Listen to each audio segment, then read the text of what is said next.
Hello, everyone. I'm pleased to welcome our next speaker, Garry Gilliam Jr.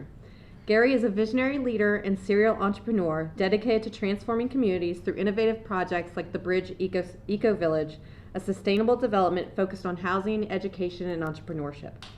A Penn State graduate with business development, psychology, and advertising degrees, Garry has applied lessons from his NFL career to drive meaningful change. He is also the chairman of the Empower the Bridge Foundation and a sought-after international keynote speaker on urban development, generational wealth, and community revitalization. The title of Garry's talk is Perseverance Through Adversity, Turning Your Test into a Testimony. Please help me welcome Garry Gilliam Jr.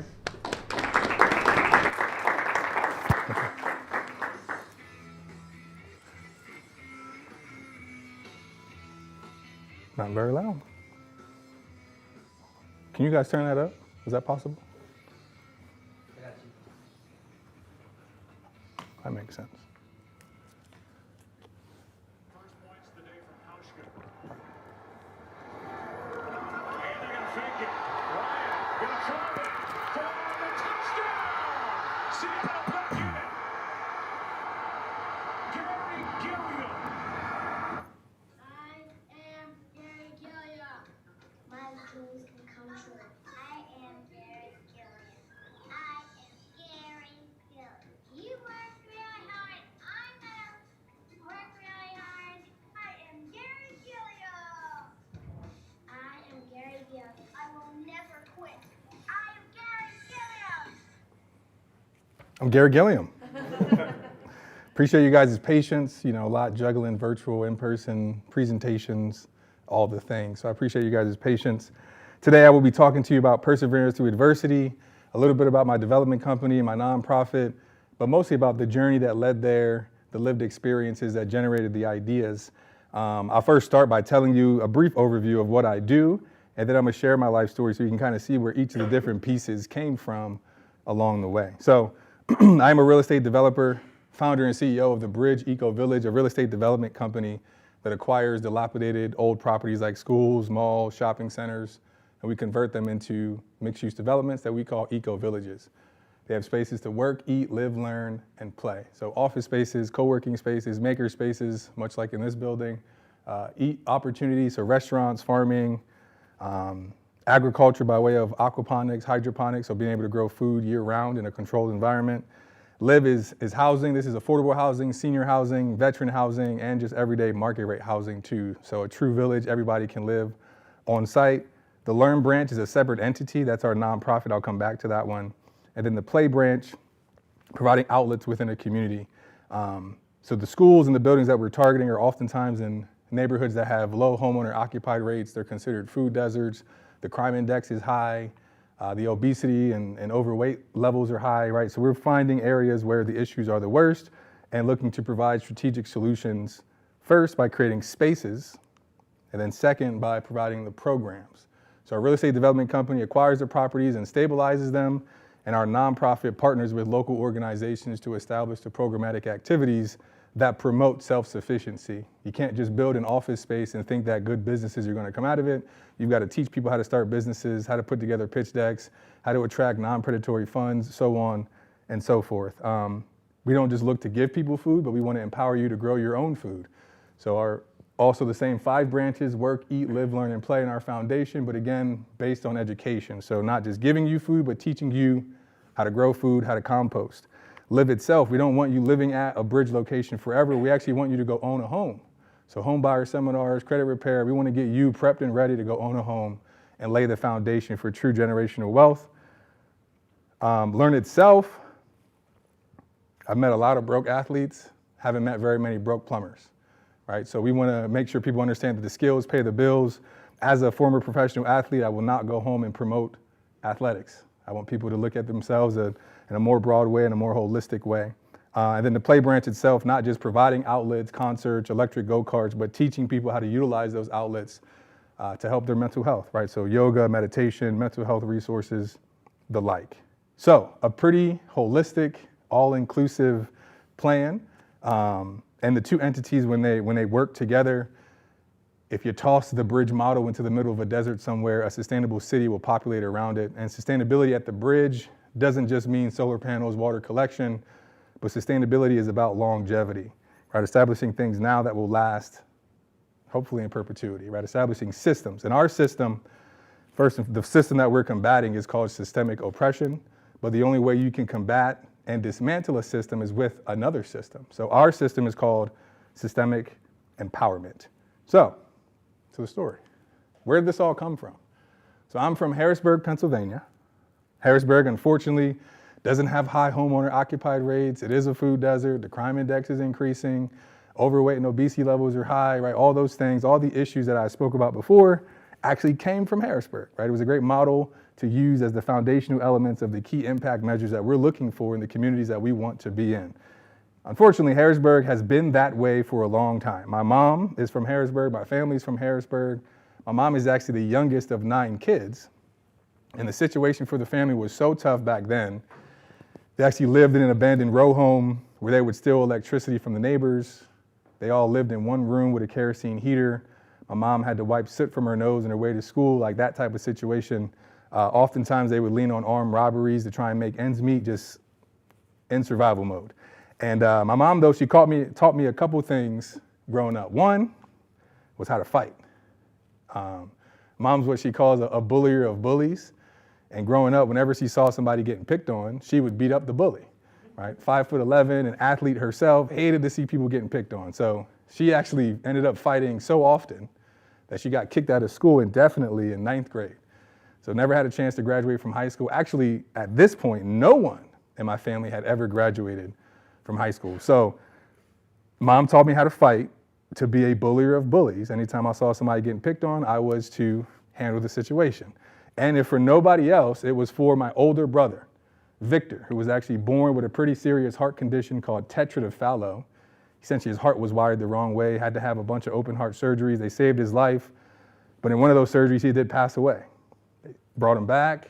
Due to those complications, though, he ended up developing cerebral palsy. So talks a little different, walks a little different. Mom's like, look, kids aren't going to understand why your brother's the way he is. And if they pick on him, it's on sight, right? So that's why mom was teaching me how to fight. And I did quite often. But obviously, as an adult, I've learned more productive ways of conflict resolution. But it was great at the time. Number 2, though, mom goes, hey, I don't care how big you are. I don't care how strong you are. I don't care how fast you are. What's that report card looking like? Because remember, nobody in my family has ever graduated from high school. Mom's like, I'll make sure my sons are the first ones to do so. My dad then doubled it up. And we've heard the mantra, C's get degrees.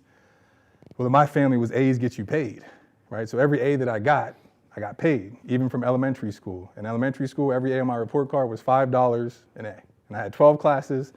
I would get straight A's, so I would get $60. And my dad, he actually worked as a bar manager at the time, so I would get my $60 all in ones in a Crown Royal bag, right? Velvet bag, right? Felt like the man, getting all the slushies and Reese's cups that I could ever want, you know? But on a psychological level, unbeknownst to my dad, I don't know if he was doing this intentionally, but in psychology, it's called adding a stimulus, right? To reinforce a behavior. That's a positive stimulus, positive not as in good, but as in an added stimulus. Negative would be taking something away, like, I'll take your phone so that you stop doing something, right? So anyway, he gave me money to reinforce my academic excellence. Now, unfortunately, Harrisburg didn't have the greatest school district. So when I was just in 2nd grade, they contacted my mom. They were like, hey, mom, Gary's doing great in class. He's got straight A's. But his behavior's starting to get, a little washy. He's starting to distract the other kids. He's talking too much. We think he's bored. So we want to move Gary from 2nd grade to 4th grade. We think that would be good for him. And mom was like, whoa, that's a lot for such a young kid. This just confirms that unfortunately Harrisburg doesn't have the environment that my son needs. So mom did what any other mom would do and found an environment that would be more conducive of my success. Now, she didn't tell me though. So one day, we hopped in the car and headed down to Hershey, Pennsylvania. Anybody ever been to Hershey? Oh, we didn't go to Chocolate World or Hershey Park or Hershey Theater. We pulled up to R2D2 in the middle here, right? That's called Founders Hall. And inside of it, I need to put a picture of the inside. Inside it's completely marble, like the floors, the walls, the ceiling. There's golden chandeliers. Now there's like an embedded TV in the dome, which is the second largest freestanding dome in the country. Crazy stuff. Again, have no idea why we're there. We go in, grab a couple of things, we leave, and we pull up to a mansion. And this mansion has a basketball court, jungle gym, sandboxes, and there's kids playing, having a good time. I'm like, oh, this is fun. Like maybe a day camp or something, like cool. So we go in, mom's like, hey baby, go play. I gotta go in here, grab some stuff, and I'll be right back out and we'll go home. I'm like, all right, cool. So mom goes in, she comes out, I go to get in the car and she's like, oh, it looks like you're having a good time. Keep playing. I left some things at Founders Hall. I got to go grab them. I'll be right back to get you. Like, all right, cool. So I'm swinging, jungle gym, having a good time. Right, it starts getting darker and darker and darker. My mom didn't come back. She left me on the playground at 8 years old, said she'd be back, and did not come back. This random guy comes out of this house. He goes, hey, Gary, it's time for you to come in and shower and get ready for bed. And I'm looking at this dude talking about showers and beds like stranger danger, like I'm out, right? So I took off running. And he's chasing after me like, no, Gary, this is your home. We're your family. Your mom signed you over to us. Now, mom dropped me off at Milton Hershey School. Anybody ever heard of Milton Hershey School? Yeah, okay. So Milton Hershey School was founded way back in 1909 by the great chocolatier Milton Hershey and his wife, Catherine Hershey, who actually, they couldn't have children. So they committed their family's wealth and their company's wealth to start what was originally called the Hershey Industrial School for Boys. And it was for little white orphan boys that were orphans, obviously. Through the 60s, black males were admitted. In the 70s, females were admitted. And by the time that I went in the late 90s, no longer just for orphans, but families below the poverty line, that's who qualifies to go. Single parent homes, foster kids, orphans still qualify to go. And in order for you to get accepted, you had to pass, for lack of a better term, like an IQ test. They had to make sure that you could handle the curriculum that they were about to give you. Now, unbeknownst to me, I had qualified and got accepted and was now in the school. And the first 2 years were tough, right? Confused, feeling abandoned, like, did I do something wrong? Did I do something right? Do I get to see my mom again? Who's gonna protect my brother? Like, who are these strange people? Why am I here? And, cried myself to sleep the first 2 years every night, looking at a picture of my mom. I had one of her perfume boxes, right? I would smell it, just missing my family's presence. And I will say, let me not glaze over this, I was able to see my mom again. She came up on the holidays and weekends, kind of like being in college, but as an 8-year-old, I guess if you want to go home or you have the opportunity. Most of the kids, though, didn't really have that opportunity to go home. So they encouraged us to stay on campus year round and what they call a year-round experience. In my home that I lived in, those mansions are actually called student homes. And there's about 10 to 12 kids that live in a house. And there's a set of adults who are normally, well, they're married. And they have an apartment attached to your house, get you up in the morning, check your chores, make sure you're going to bed on time, right? They essentially act as your house parents. In my house, I was in 3rd grade, and the rest of my house was in high school. So they've already been through the homesickness. They figured out the school. They're like, bro, get over it, stop crying, like you'll be fine. But I, a little 8, 9-year-old, feeling alone, aloof, just not connected. I figured, man, like I'm getting made fun of because I'm always crying. I'm always sad. How do I not be crying and sad? And I figured, all right, I got to distract myself from not being at home. So I decided to immerse myself in everything that the school had to offer. First and foremost, sports. Football was actually one of the last sports I played. They didn't offer it until high school, but soccer, ice hockey, football, basketball, baseball, track, swimming, and diving. But got involved in everything, not just sports. I did ballet, jazz, and tap dance for 10 years. I learned how to play the piano and the guitar. I was in choir, I was in band. And again, I was doing all this just to distract myself from not being at home. But the school was very intentional in offering these things. And it prides itself on being more than just this cost-free residential school that provides you medical and dental. But they've got this model that they call the whole child approach. And they find the intersection of your interests, your hobbies, your talents.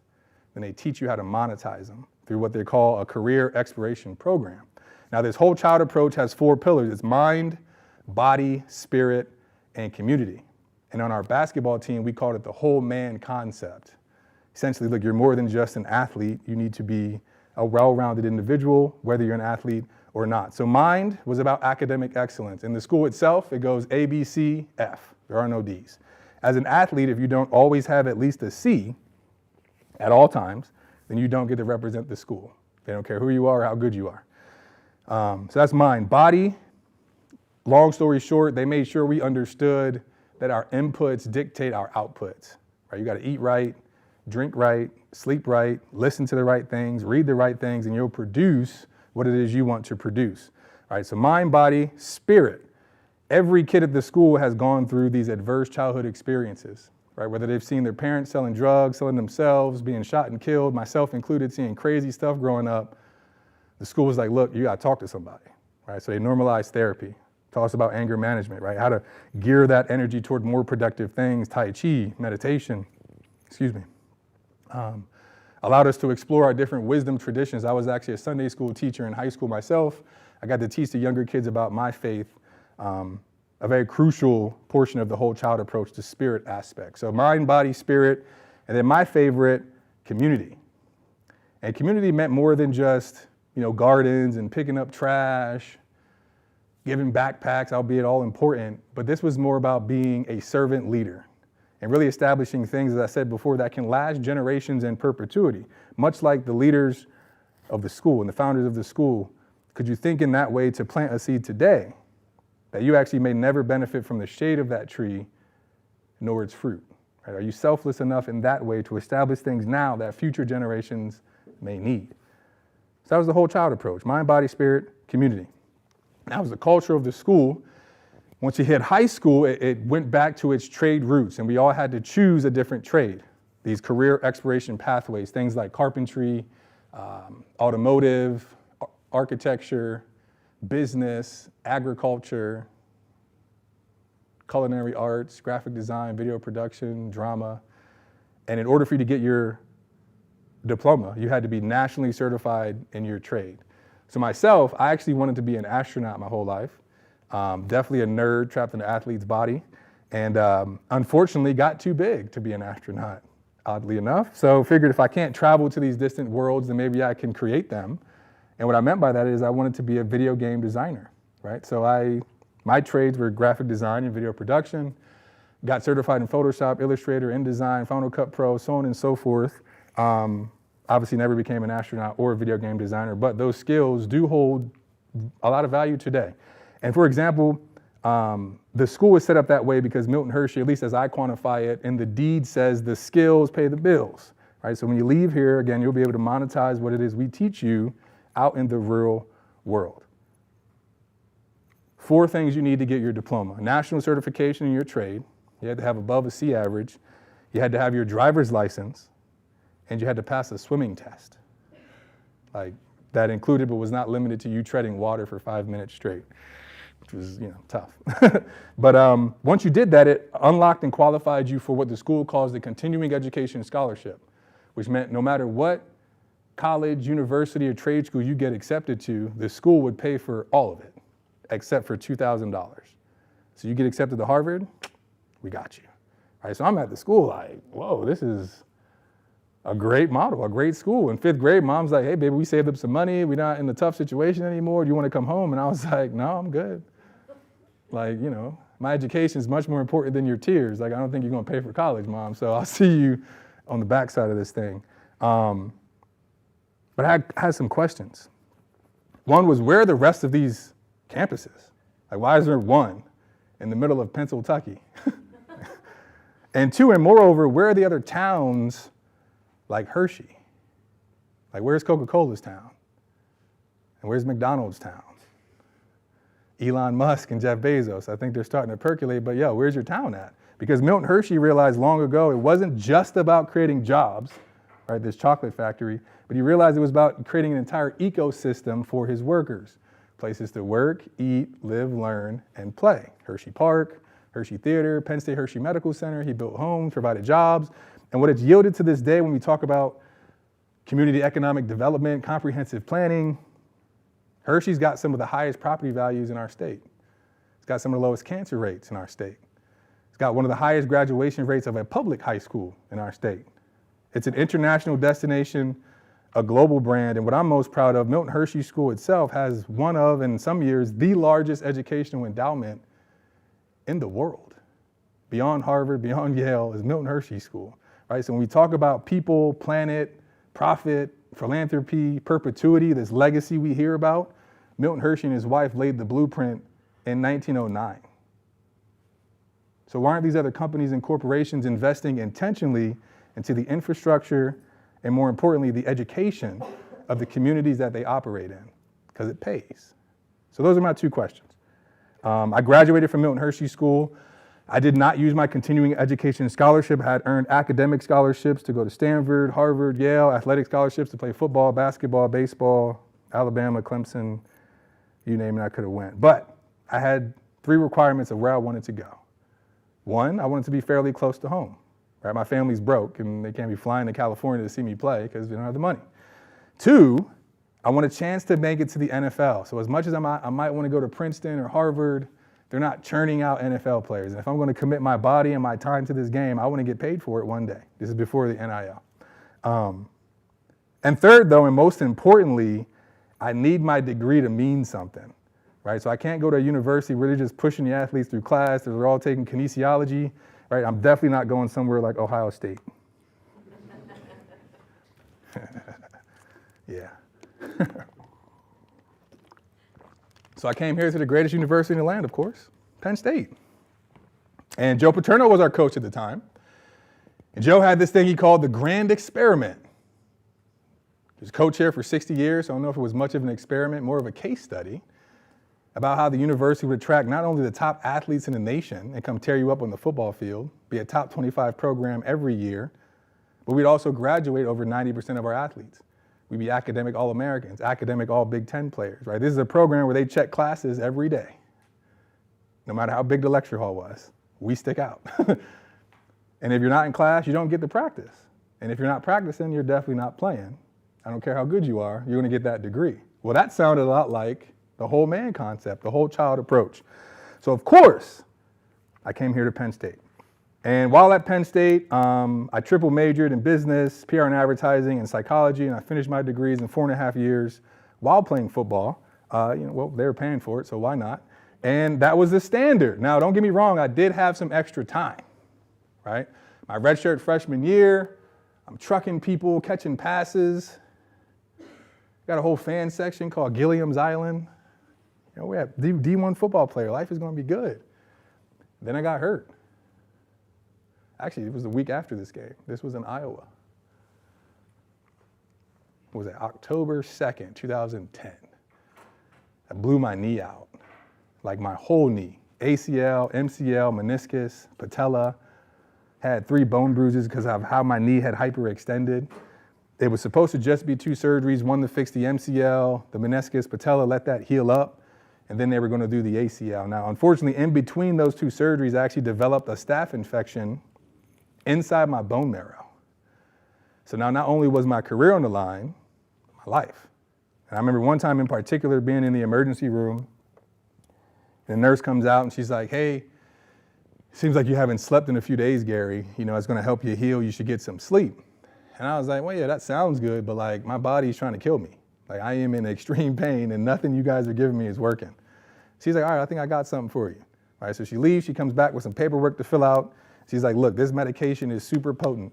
So I'm gonna put a whole vial of flush in, slowly put this medication in, put another vial of flush in. Please let me know how you're feeling. I was like, all right, let's do it. So she puts this flush in. No sooner she puts this medication in, it hits the back of my neck, and this warm, peaceful, pain-free feeling just goes over my body. I was like, whoa, like that worked. Like it's been months since I haven't felt pain. Like, what is that? She goes, oh, that's Dilaudid, more commonly known as heroin.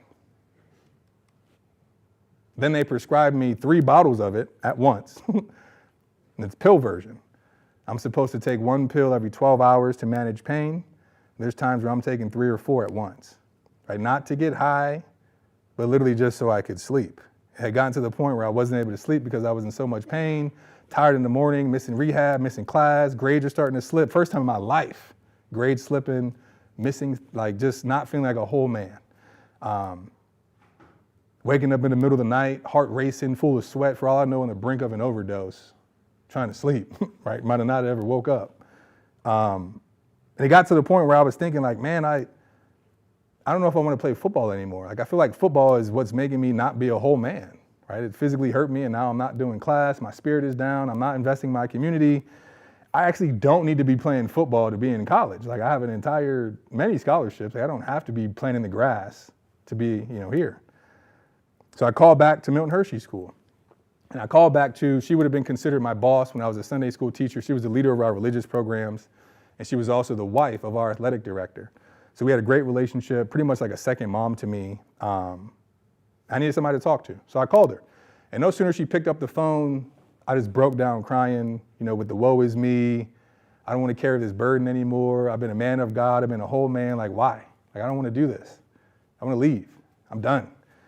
And she goes, she said a couple things, not that I hadn't heard them before, but I needed it, who it came from, the way I was feeling, it hit. And she goes, I hear you, Gary, but remember, God gives the hardest battles to the strongest soldiers. And what you're currently going through actually has nothing to do with you, but it'll be a testimony for the soldiers you lead one day. She said, listen, there's an anointing on your life that you may not understand today, but I promise you, if you control what you can control, your mindset, your effort, and your character, God will take care of the rest. I was like, ooh, okay. I can handle that. That sounds like football. Like, everybody want to win the championship, but win the play in front of you, right? Let's take this thing one day at a time. And I needed it because, like I said, that injury ended up it was a bad injury. 5 surgeries. I was out of football for 2 years, which is half my college football career. Getting around on campus on a little hover-around scooter that would die going up the hills and stuff, like, just horrible. And then to make matters even worse, right when I came back, was around the time that Joe Paterno got fired. So now, obviously, huge ramifications on a university level, on a program level, but on a personal level, which I'll focus on. I hadn't played football in 2 years. I have no film. They don't know if I'm a good football player. And the coach coming in is bringing the Patriots offense, and I'm supposed to be Rob Gronkowski. A lot of pressure. And actually, that's Bill O'Brien right there watching me like a hawk. So I got my little knee brace on, making the comeback. And it was tough. Definitely the hardest time of my life, the rehab, the setbacks, coach getting fired. There was just a lot going on. And after I had finished my last ACL surgery, I remember Dr. Seabass, he called me into his office. He's like, hey, Gil, I want to talk to you. I was like, what's up, doc? He's like, I just wanted to let you know we got your ACL done. Everything went great. As we expected, there's a lot of scar tissue in there. You've lost a lot of your meniscus and it won't come back. I was like, yeah, okay, well. He's like, I just want you to know your journey back is going to be hard. I was like, okay, well, I'm a nerd, so give me like a statistic. What % chance do you think I have to get back to who I used to be? He's like, well, we don't really do that, but you're like a son to me at this point. And I'll be honest, with your injury, the complications, I might give you a 10% chance to get back to the player you used to be. And I perked up. I said, doc, 10%? Nobody in my family ever graduated from high school. Here I am triple majoring on a full scholarship, doc. What % chance do you think that was? Probably less than 1. I'll take your 10, right? Put my head down, grinded it out every day, control what I can control, my mindset, my effort, my character, eventually earned my starting spot back, played well that first year, went to coach after that year and asked him to switch position. So I went from 265 up to 305. I gained 40 pounds in 3 months, which is not too hard to do in college, but I did. And it ended up being an issue in spring practice. I tore my calf muscle, put me out for even longer. Just a lot of just what some people would call hurdles. Now, what I've learned in life is that life is going to give you situations, resistance on the bar, if you will, to build stronger muscles, right? You may want to get somewhere in life, but you may not be ready right now. So you're going to be put into situations that can prepare you as long as you have the proper mindset, character, and effort. So that's how I looked at it. But then, at the very end of this year, which was technically my junior year in college in football, I had finished all 3 of my degrees at this point, and I was about to pursue an MBA. When Coach O'Brien came up to me after the season, he said, hey, Gary, I want to talk to you first. I have an opportunity to be a head coach in the NFL. And at this point, Coach O'Brien had only been here for 2 years. Remember, Joe was here for 60 years, Bill O'Brien 2, and he's leaving. I was like, Coach, you got 58 years left. He was like, no, this was always a means to an end. I'm going to go be the head coach of the Houston Texans, which was significant for me because I had a choice if I wanted to come back, pursue an MBA, possibly get hurt, right? You never know. So I figured, well, if my coach is going to the NFL and I just started for him, I think I have a good shot of, if nothing else, at least being on that team. So I figured, all right, let me take my shot at the NFL. I did not get invited to the combine because I was a junior, declared late. The pro day comes, which I think the pro day is coming up shortly here for Penn State too. This is where I had my opportunity. I trained from January until April when it was, and I put up great numbers. I ended up putting up either number 1, number 2, or number 3 at my position in the 40, the 3-cone, the vertical jump, broad jump, all the athletic things. I blew it out of the water. And a bunch of coaches are like, wait, who is this guy? Right? It looks good. He's 6'6", 300 pounds. He's fast. He's smart. Then they start to dig a little deeper, like, oh, you look good. You don't smell too good, though. Injuries, switch positions his last year. Like, we'll see. All right, so the draft comes. And in the first 10 picks, 3 of them were offensive tackles, which is my position. Anybody ever see the movie Blind Side? You guys got to watch it. It's not about me, but it's the position that I play. Similar story, though, oddly enough. A very, very, very important position. And the top 3, I'm looking at their numbers, their speed, their lifting, their film, and I'm like, yo, I'm better than all these dudes. Like, where's my phone? I should be getting called up right now. No. First round, second round, third round, fourth round, fifth round, sixth round, there's only 7. 7th round, get a call. It's the Indianapolis Colts, who have no draft picks. Hey, Gary, if you happen to go undrafted, we've identified you as a high priority free agent. We want you to come to our mini camp. We think you have an opportunity to contribute in this league. Well, why didn't you draft me? If you think that. In that last round, 31 of 32 teams called me with the exact same script. Hey, we have no more picks, but we think you make a good contribution to this team in this league. Now, I said 31 of 32 because the very last team of this draft, or at least last pick, was with no other team than the Houston Texans. So I figured, hey, I could be Mr. Irrelevant and be the very last pick. The last pick comes, and the last pick goes. Not even my own coach wanted me. Like, is this the testimony? Is this the path that I'm supposed to be on? Because it sure does not feel like it. But I'm not one to quit, I'm sure, as you guys can see. So I now had a choice to make. Being invited to all these camps, I get to choose one. And it better be the right one, because this is your one shot. And now I wanted to go to a team that was winning championships. All right, I hate losing. I want to go to a team that's got first-round draft picks at my position that I can learn from, really good players, all pros, maybe even a team that has drafted some guys at my position. I'll learn. I'm a sponge. In reality, these are all reasons why an undrafted player should not choose to go to a team. Right? If they're winning Super Bowls and have first-round draft picks and all pros at your position, they don't need you.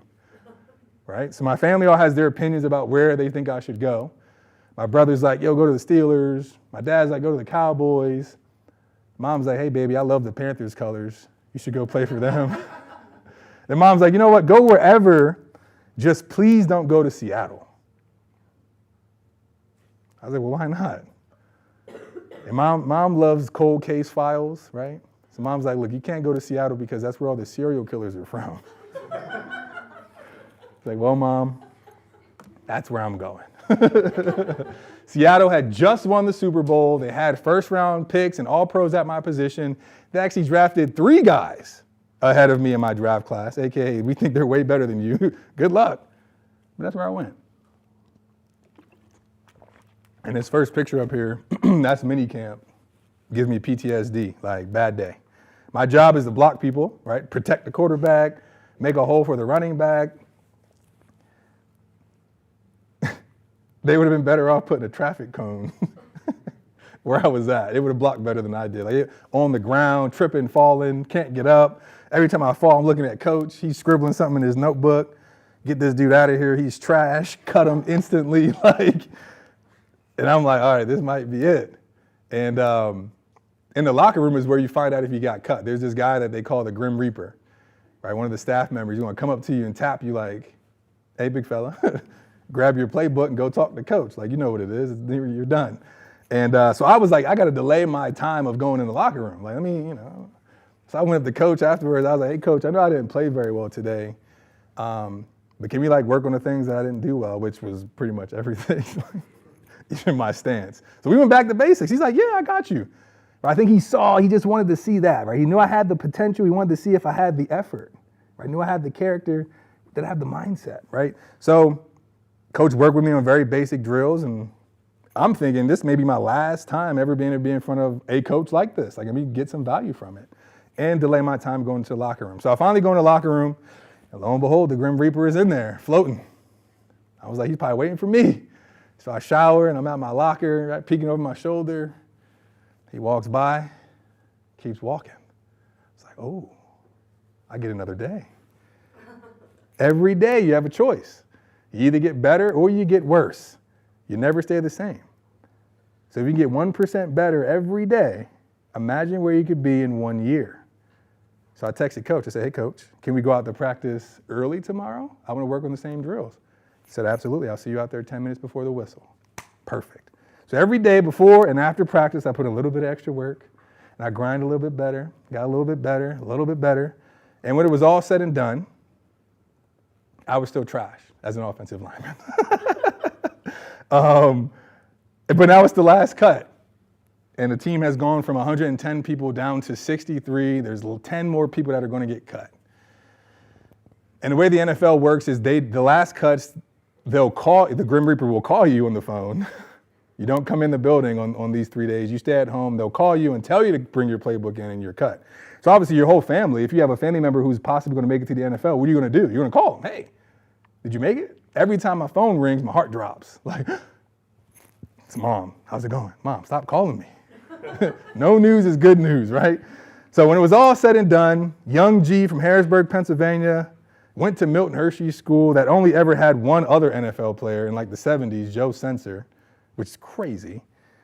Went to Penn State, missed half my college football career. My coach got fired, switched positions, just a journey. But when it was all said and done, young G made that team and beat out those Super Bowl champs and those first-round draft picks and those old pros. But I was still, again, trash as an offensive lineman. And I was so bad and so far down the depth chart as an offensive tackle that they moved me back to tight end, which is good. I was used to playing tight end. That was the position that I grew up on, running little routes. And if you watch football, periodically you'll hear them say, number 79 has reported eligible, or whoever, that's me. It's an extra receiver, but I'm still an offensive lineman. They don't get utilized often. But it was good. I learned the game, got faster, got stronger. But this position came into be a very crucial position. We're in the NFC Championship game.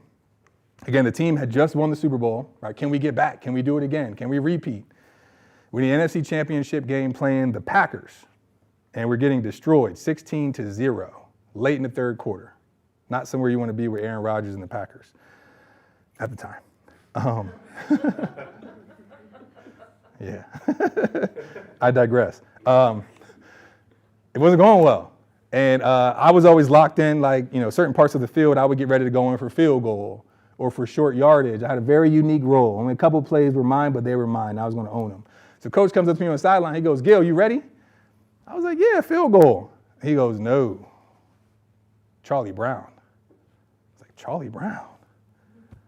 See, Charlie Brown is a fake field goal that I can score a touchdown, which is every offensive lineman's dream, let alone a rookie in the NFC Championship game. Now, we always had these plays in every week, but never called them. They were supposed to be, trick plays, little draw four, an Uno, just bang, gotcha. But we never called them. So I'm thinking there's no way we're going to call it in this game. And then to make matters even worse, we only practiced this play the day before the game in a walkthrough setting. We're still running, but we're not in pads. And I ran the wrong route and dropped the pass. So I'm thinking like, there's no way we're calling this play unless we are desperate. And this is how it went down. First points of the day from House. That's good. And they're going to fake it. Ryan going to throw it for the touchdown. Seattle back in it. Garry Gilliam. Did y'all see the touchdown celebration? Real subtle. Real subtle. See, my coaches taught me when you score, you got to act like you've been there before. My teammates, right? This is before you could celebrate without getting in trouble, right? So all the offensive linemen like, bro, like you can actually score this week. What are we doing for the touchdown dance? Like we hitting the electric slide on them. Like what we doing? We getting the penalty. Let's go. It's like, nah, I'm cerebral, right? I always had it planned out that whatever team we were playing, I was going to pick their most prominent player and mimic their touchdown dance, right? So if we were playing Cam Newton, then I would have did the little Superman thing, right? Yeah. So Aaron Rodgers, had to hit him with the discount double check. See if I can get back to that. First points of the day from House. Keep it real subtle. And they're going to fake it. Ryan going to throw it for the touchdown. Seattle back in it. Championship belt. Garry Gilliam. Now this is interesting because there was a stat that popped up. Anytime someone's mimicked his touchdown dance, that team has lost. Add a little more insult to injury. The dude who passed me the ball used to play for the Packers, had some beef, also hit him with the discount double check after he passed me the ball. We didn't plan it. And what are you celebrating for? Like you're still down 16-7. And no one cares if you score, if you lose. But this touchdown ended up being the catalyst for one of the greatest comebacks in NFC Championship history. Not just the deficit we overcame with how much time was left, but it was the way we did it, right? This fake field goal to an offensive lineman, a 2-point conversion that really should have been a pick six the other way, 3rd and 4th and long conversions, an onside kick recovery, like one of those ones where everybody and their mom knows you're kicking one, right off the dude's head into our hands. All this just to go to overtime, to win the toss. Actually, we got time, so I'm gonna give you a little more story here. This sudden death is interesting because Russell comes up to the line, and they're clearly blitzing, right? The defense is sending more guys than we can block. And normally, a quarterback will say, hey, receiver or tight end, come in a little closer. I need you guys to block these extra defensive people, right? I won't get too technical with the football. I'm trying to keep it high level. So that's what we're expecting. But Russell does the complete opposite. He looks at the receivers, and he puts up the Cobra signal. We're going to sting you. Right? Cobra to us meant all go. That means all the receivers run straight down the field and all the tight ends run straight down the field. I'm just going to toss it up. Go catch it. Right? So Russell comes up, he makes his check, he drops back, and he looks at the one receiver that we don't want him to look at, Jermaine Kearse. And here's why. During the regular part of the game, Russell has targeted Jermaine 4 times. Jermaine's a great receiver. The ball, though, bounces off of Jermaine's hands all 4 times and is intercepted all 4 times. But Russell, in this moment, still only looks at Jermaine, who has a dude on him like a backpack, and he throws it. And I do believe here's why. A little segue story. We had a mantra on the team that we call, it was hold fast. It was like a story that some Marines told us about these 2 sailors on a boat. One's young, one's old. A storm comes, a young sailor gets thrown off the boat. The old sailor's like, what'd you learn? Long story short, he's like, you gotta hold on to things that have lasted, that have been there for a while. Don't hold on to fleeting things that are only there temporarily. Meaning like we're in practice every day. Russell knows Jermaine can catch the ball, so I'm gonna stick with you. And on our teams, you always said, don't make SHIT up, right? Don't make stuff up. Go do what we know how to do. So he throws it up to Jermaine. One of those slow motion. Catches it, touchdown. Seahawks win. We're going back to the Super Bowl, where we played Tom Brady and the Patriots. And boy, I tell you, I'm ready to go in the game and win this thing. We're on the 1-yard line. They should call goal line, jumbo. I should be in. Coach calls zebra. Zebra on our team meant more receivers, more tight ends in the game, less blockers, which means we might not run the ball, which is odd because we're on the 1-yard line and we have one of the greatest running backs in NFL history. His name is Marshawn Lynch, more commonly known as beast mode for a reason. He's a beast. So all we got to do is hand him the ball and we're going to win the Super Bowl. But coach does indeed make some stuff up. And we pass the ball on the 1 yard line and it gets intercepted. And we lose the Super Bowl. And there is no happy ending to that story. That's how it ended. Now, enough about football. Well, not yet. I did play in Seattle for a few more years. I earned a starting spot. I got a lot better. Played well enough to earn a couple contracts down in San Francisco. Now enough about football and into the things that really matter here. The two places I played in brought back that second question from when I was younger in Hershey. Where are the other Hershey, Pennsylvanians? Why aren't these other companies and corporations investing intentionally into the infrastructure and the education? Because in Seattle, they've got this thing called the invisible crisis. A lot of homeless people, a lot of drug use. They're trying to figure out why. Well, a little nod to my psychology degree, not that you need one to understand Maslow's hierarchy of needs, right? But before we can reach self-actualization, we've got to take care of physiological needs, food, shelter, and water. What we don't often hear about is what happens when we don't take care of the base of the pyramid. Well, humans are very basic. We want to be warm, we want to be fed, we want to contribute to our families, and when we're cold and hungry and can't, we want to change our state of mind.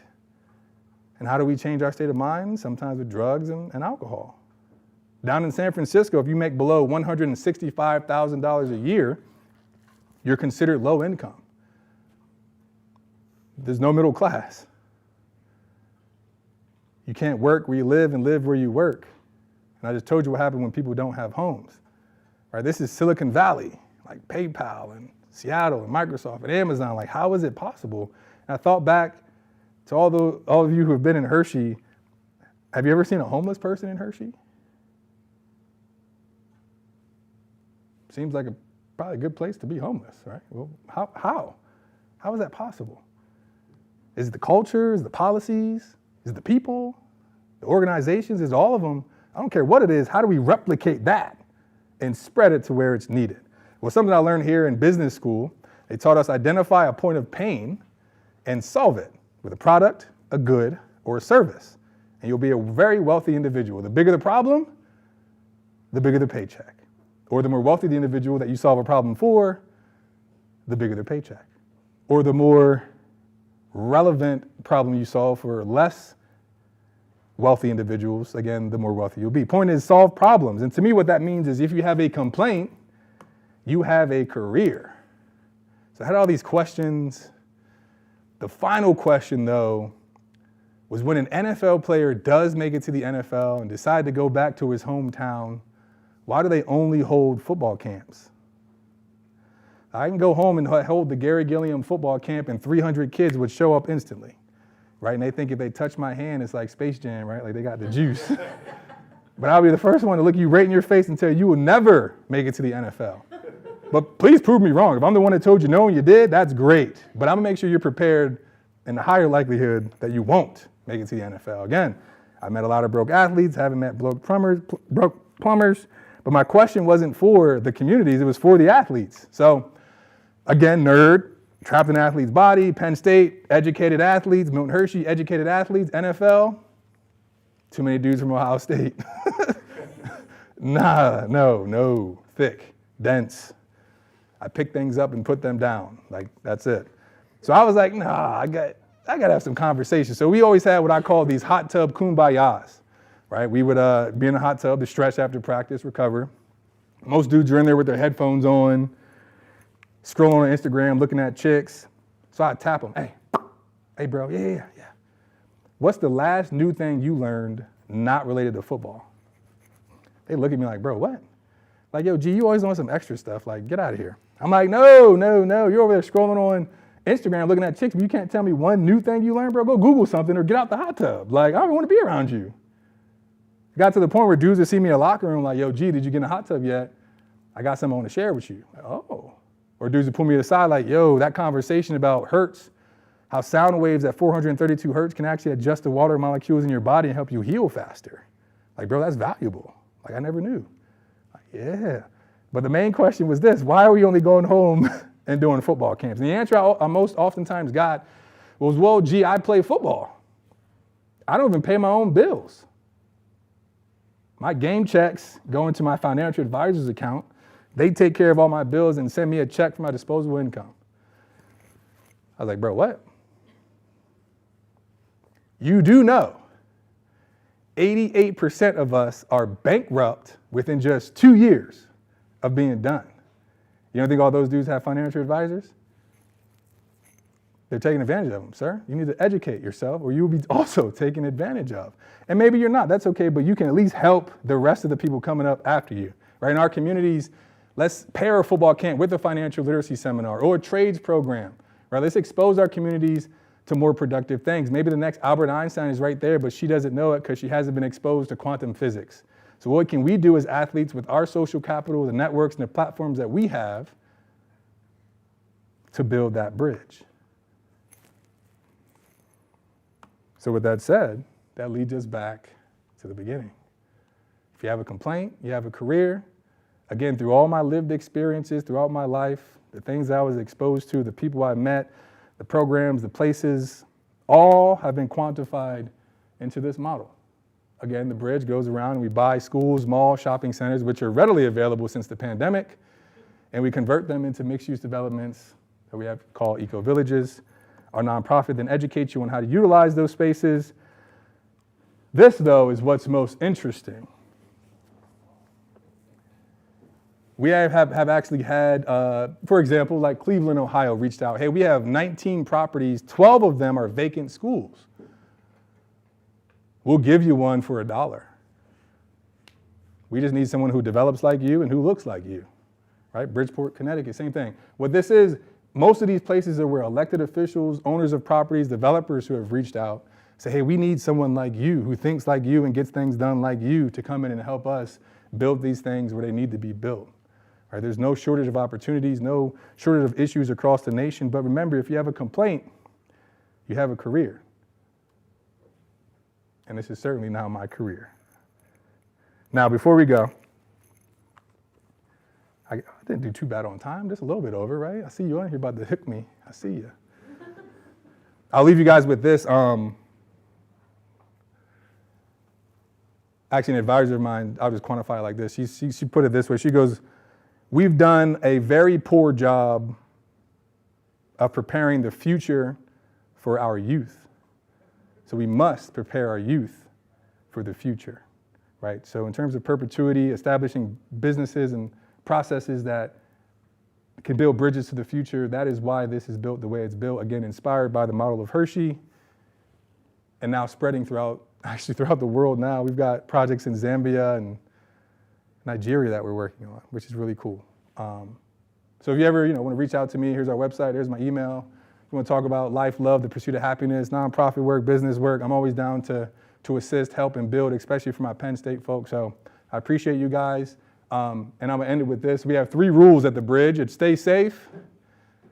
That's about your mental health, about your physical health. Stay dangerous. That's about your mental health.